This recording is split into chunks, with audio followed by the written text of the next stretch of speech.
Good morning everyone. তো সবাই কেমন আছেন? আমি তো ভালো আছি। তো আজকে স্টার্টিংটা করলাম না, কারণ আজ অনেক ব্যস্ত ছিলাম। তো আজকে এখান থেকেই শুরু করছি। এই দেখছেন আমাদের জ্যোতি রানী আজকে আমার জন্য কি নিয়ে এসছে, এটা খাচ্ছিলাম। বাবারে কি শক্ত ছিল এটা, আমি তো ভাঙতে পারলাম না। তো আমি ওকে দেখলাম কি ভাঙ এটা, বাবারে গজগজ করে গাজরের মতন খেয়ে নিল। ये क्या है गोलू? काची है रे बबुआ?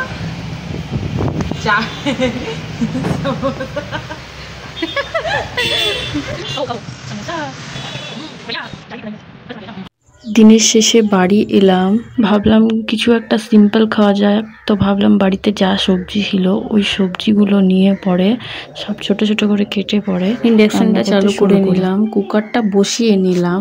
তারপরে ওর মধ্যে সর্ষের তেল দিয়ে দিলাম, ওর মধ্যে 5 ফোড়ন দিয়ে দিলাম, আর সাথে দিয়ে দিলাম একটা শুকনো লঙ্কা, দুটো শুকনো লঙ্কা। তারপরে সবজিগুলো সব দিয়ে দিলাম, তার সাথে দিলাম এই ডালটাকে সব মিলিয়ে পরে ভাজতে হবে। তারপর সব খড়া খড়া করে ভেজে নিতে হবে সবগুলো। ভাজতে ভাজতে তার মধ্যে হলুদ নুন দিয়ে দিলাম, ভাজতে থাকবো। তার মধ্যে একটা টমেটো দিয়ে দেবো, টমেটোটা কেটে পরে দিয়ে দিতে হবে। সব হয়ে যাওয়ার পর জল দিয়ে পরে ফুটিয়ে নেব। তার মধ্যে শসা কেটে নিলাম। তারপর দেখছি বৃষ্টি শুরু, কবে যে নিজের বাড়ি করব কে জানে। তার করতেই দেখছি কুকারের সিটি শুরু, কুকারটা হয়ে গেছে, তারা নামিয়ে নেব।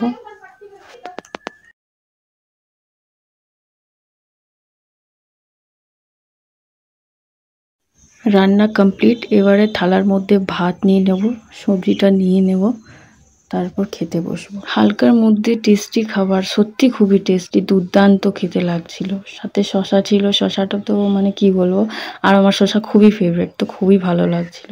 তো একবারে ভালো করে মাখাই ঝাখাই খেলাম, দারুণ লাগছিল খেতে।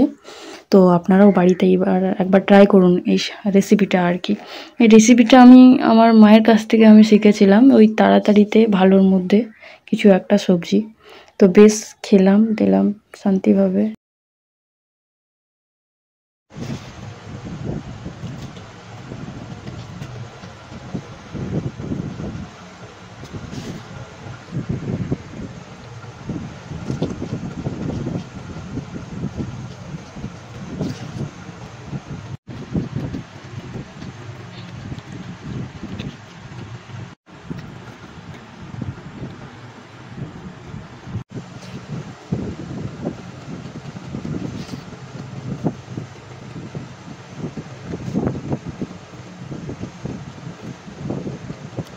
বেশ, আজকের ব্লগটা এখানে শেষ করছি। যদি ভালো লেগে থাকে লাইক শেয়ার সাবস্ক্রাইব করবেন, প্লিজ সাপোর্ট করবেন, পাশে থাকবেন, সাবধানে থাকবেন।